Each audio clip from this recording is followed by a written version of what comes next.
Nuntun lapakulo samangkung den kulo bejo tengah pundi burung mami tansah ulo dipun kanthi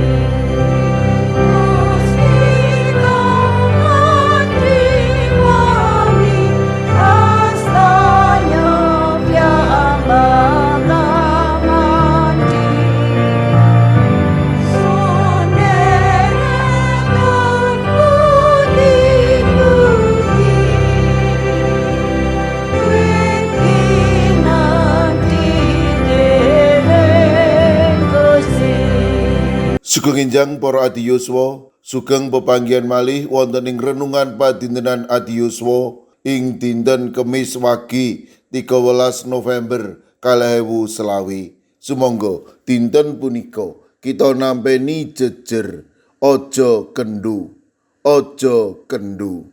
Para adi yuswa, menapa kita nate angel wungu saking patileman lan miwiti padintenan utawi rumaos ewet nindakaken maos kitab suci, ndedonga lan lelados.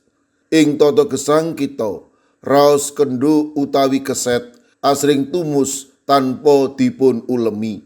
Wiwitanipun ketingal nengsemaken, ananging tundanipun numusaken kapitunan. Raos keset mboten namung ing babagan tata gesang kajasmanen, nanging ugi wonten ing karohanen. Keset ing babagan karohanen numusaken sesambetan kita kalian Gusti kendu mandhekipun pangrembakaning karohanen lan kecalan semangat ing peladosan. Roma 12 ayat 11 ngendika, anggonmu taberi aja nganti kendu, padha dibanter ing roh lan padha leladya marang Gusti. Paulus paring pepemut amri pasamuan Roma boten kendu ing babagan karohanen, awit ing jaman semanten kada pasamuan ingkang kendu ing karohanen, gesanging karohanen sangsaya nebi saking Gusti. Paribasan kados dene tiyang Kristen KTP, derek Gusti namung ing pengaken, nanging boten ing tumindak padintenan. Gusti nimbali kita amrih sami gumrigah, amrih sami semangat lan setya ing peladosan. Milanipun pasamuan Roma sampun ngantos kendu enggal wungu saking raos keset lan gesang makantar-kantar ing Gusti. Para adi yuswa, lampahing gesangipun tiyang Kristen boten kenging kendu utawi mangu-mangu ing satata lampah. Monggo sami mriksa diri kita, monggo sami mranata gesang kita, menapa kita sami nembe kendu, menapa kita tasih dibanter ing roh lan lumadi ing sesami. Aja kendu, aja keset, enggala wungu dibanter ing roh lan leladya ing sesami. Amin. Sumangga kita ndedonga. Matur nuwun Gusti, paduka tansah ngendika dhateng kawula, amri kawula tansah dibanter ing roh. Kawula tansah caket raket kalian paduka, mboten kendu ing sesambetan kalian paduka. Matur nuwun Duh Gusti, awit saking pepimut paduka punika kawula pasrahaken kaudunipun para adi yuswa dalasan anak putu kawula ing pundiya kemawon. Monggo paduka ingkang ngendika, paduka ingkang ngandi, paduka ingkang berkahi matemah ing pundiya kawontenan para adi yuswa dalasan anak putu kawula tansah dibanter ing roh, tansah gadai semangat lan boten kendu sesambetan kalian paduka lan sesami. Kawula pasrahaken sawetawis sedherek kawula ingkang nembe nandhang sakit. Kawula pasrahaken sedherek kawula ing GKJ Pugeran, Bapak Bambang Sugiri, Bapak Minto lan Bapak Rakino. Kawula pitados paduka ugi ingkang badhe maringi bagas kesarasan ingkang wetah. Sawetawis sedherek kawula ing GKJ Klaten, Bapak Joko Suranto, Bapak Harsono, Ibu Tiwi Bambang Sutomo, monggo Gusti paduka ugi ingkang reksa lan maringi kegiatan linuwih matemah inggal nampi wetahing kesarasan.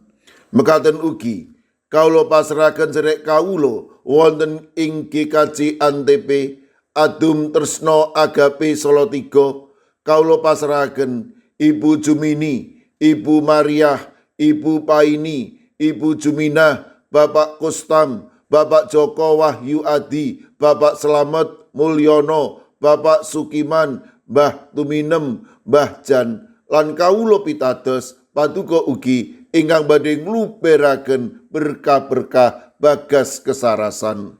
Mekaten ugi kawula pasrahaken sedherek kawula ing GITJ Trangkil, Bapak Ibu Karyo, Bapak Ibu Toyo, Ibu Ngatini, Ibu Nani Cahyono, monggo Gusti paduka ingkang reksa, paduka ingkang paring pitulung matemah sedherek kawula punika ugi tansah pinaringan bagas kesarasan peparing paduka.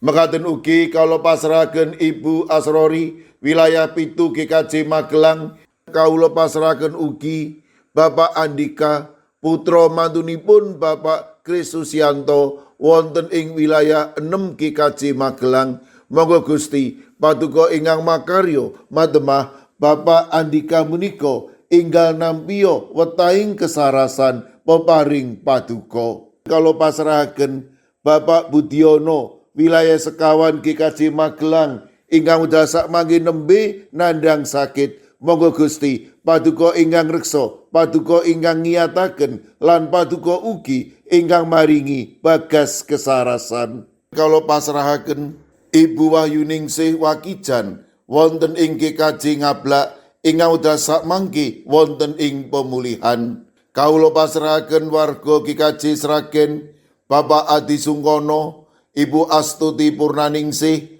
Bapak Warsito Riyadi, Bapak Suyanto lan Ibu Sumiati.